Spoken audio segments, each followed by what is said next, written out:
Dehya. Should you pull for Dehya? Let's go over all the good reasons to get her. Number 1. She is beautiful. Number 2. She has great attack animations. She even has aura punches. And number 3. Dehya does not need high energy recharge or other stats to support your team. That's all the honest reasons to pull for her, mainly if you like her visual designs, which I really do. If I stuck through Yoimiya, I'm sticking through Dehya. To contrast, here are some reasons not to pull on Dehya right now. Number 1. She is a 5-star that is weaker than some 4-star characters. Her role is overshadowed not just by any character, but by other pyro characters as well. On vaporized teams, Dehya does not come close to the damage of other pyro DPS. If you want to use her as a support, Homa is a better shielder, but Dehya is easier to build. And if you want Dehya to mitigate damage, you will still need another method to heal your characters, since Dehya doesn't stop incoming damage, she only reduces it. Number 2. Her burst is broken, in a bad way.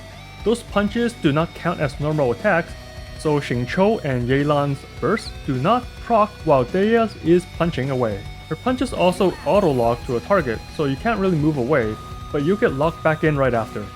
And she can also jump out of her burst. What's the problem with jumping? Well, her biggest damage comes from the incineration drive at the end of the burst, so jumping will cancel that. And during her burst, she can still get trapped by the Mirror Maiden or frozen by those lovely Hydro and Cryo mages. And you still need to mash jump to unfreeze, which will probably cause you to accidentally jump and cancel the burst. And number 3, she is being added to the standard banner. This means you might get her anyway in the future while losing the 50-50.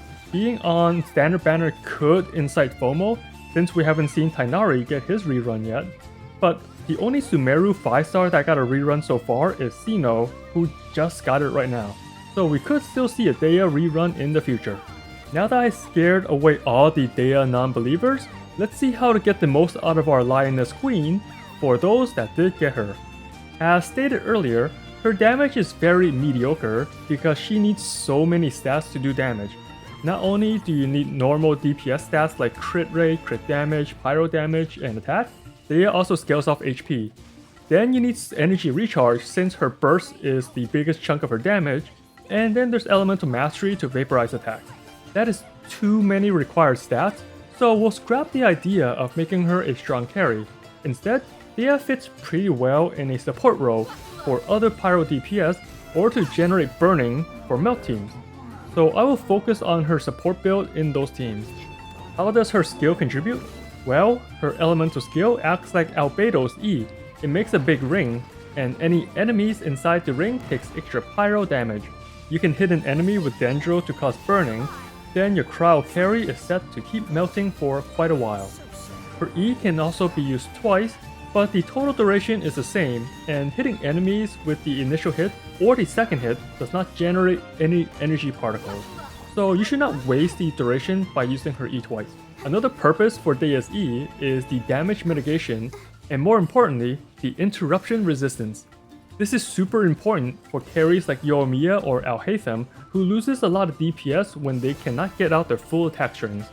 With Dehya's Ascension 2 passive, the resistance will let you withstand some big attacks like a Ruin Guard's Leap and Stomp. Dehya's burst does not have any support capabilities, so it's purely for damage. When you use her Q, she will automatically do several punches, then slam down with a dive kick. You can left click to get more punches and do more damage, but here's the bad part. As stated earlier, those punches do not proc Xingqiu or Yelan's burst, so you cannot vaporize every hit. You can accidentally jump out of her burst, losing the nice damage from the final dive kick. But if your Dehya is a support, you will not be using her burst much. You will only use it to fill time when your party needs to wait for their skills to come off cooldown. Her talents are simple as a support. Focus on her elemental skill, and that's it. You can level her burst after that to add in some more personal damage, but her skill is the most important part. And you should never use normal attacks as a support anyway, even though you get a nice gut punch at the end of her attack string. Her constellations are simple too, but don't worry about it as a free-to-play. They don't add too much. D1 increases her damage scaling with HP. It's about as strong as getting her signature weapon, the Beacon Greatsword, but that only matters if you are going for damage Dehya. C2 extends her E duration, which helps her as a support, but it's not worth getting this or any Constellation as a free-to-play. Her C4 gives more energy only if you use her burst, which you won't be using much, and C6 increases her burst damage, which you won't really count on as a support. Most of these do not affect her ability to be a pyro support. For weapons, her best 4-star is the Favonia's Greatsword. It's not due to the ER substat since you won't be using her ult too much, but it helps the team the most by generating particles that other party members can use. All other 4-star weapons do not affect her ability to support as much. So if you don't have Favonia's, then go for any weapon with HP or maybe ER if you want to use her burst. Do not bother with Serpent Spine since you lose stacks of the passive while there is off-field soaking damage. You do have more options with 5-star weapons, but the Favonia's Greatsword is still probably the best one.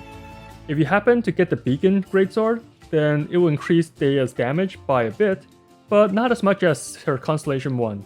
And the Wolf's Greystone is a good support weapon since it can increase your team's attack, but it's quite situational. Other weapons are not worth mentioning here since they do not directly increase Dehya's support ability. And if you don't have any weapons just mentioned, then pick the one with the highest base attack and substat that you want. Since Dehya's E has pretty good uptime, she is great with the 4-piece Tenacity set. 4-piece Instructor also works for Melt or Vaporize teams that can use the extra Elemental Mastery to boost your carry's damage. If you don't have Tenacity pieces, you should farm some. Don't worry too much about the stats that go on those, since it does not affect Dehya's damage output too much. It's gonna be low as a support regardless. Just getting the 4-piece bonus is the biggest boost to your team, and if that doesn't convince you, or you want to use other artifacts, then any 2-piece combo with HP percent will help. Her most important substat to focus on as a support is crit rate if you have Favonia's, then HP. The other stats won't boost her damage much since most of her damage is from the Pyro procs with her elemental skill, and those are pretty low damaging hits. If you happen to care about a DPS focused Dehya, then go with ER and crit, then HP, attack, and elemental mastery as a secondary objective. And use the 4-piece emblem set since most of her damage comes from her burst. Dehya also works on mono pyro teams. In that case, use the normal 4-piece Lava Walker. Finally, let's go over some teams she works well with as a support. The Melt Burning team is a nice fit. This team needs Nahida for constant burning on enemies, and either Ganyu or Ayaka for the melt damage, and a Flex healer. Bennett or Jean are great healers for this team, since they won't do any weird stuff with the Dendro reaction, so you're always gonna get burning. For Vaporize teams, Dehya can substitute for Zhongli. They both increase team DPS with the 4-piece Tenacity set, and provide interruption resistance. I actually enjoy this new Yoimiya team, since it matches pretty well with Yoimiya's 10-second E duration, and after that, you can use Dehya's burst to look cool while Yoimiya and Xingqiu's ability comes off cooldown. The healer for this team can be any dedicated healer, and since we already have Pyro Resonance, we can free up Bennett for another team. You can fit her in similar teams like with Wu Tao, Yelan, and Xingqiu. Since Wu Tao has decent sustain already, she does not need a dedicated healer, and Dehya fits the flex role just fine. And you can always fit her in a mono pyro team with Bennett, Shengling, and either an Anemo or Mona. Mona works here since she does not apply fast hydro to mess with Lava Walker, and Dehya's final hit from her burst can bait. If you do not left click to extend Dehya's punches, then her last hit will vaporize and get the Omen damage bonus from Mona. So that's my quick summary on Dehya, her common builds, and reason to get her. Remember, only pull for characters that you are able to. Don't spend more than you should, or if any at all, because you can clear pretty much any content in the game with a fully free roster. And if you want a little Primogem boost, then join my Discord since I give away welcome passes every week. With that said, thanks for watching. I appreciate everyone that sticks around in my videos, and have fun out there, traveler.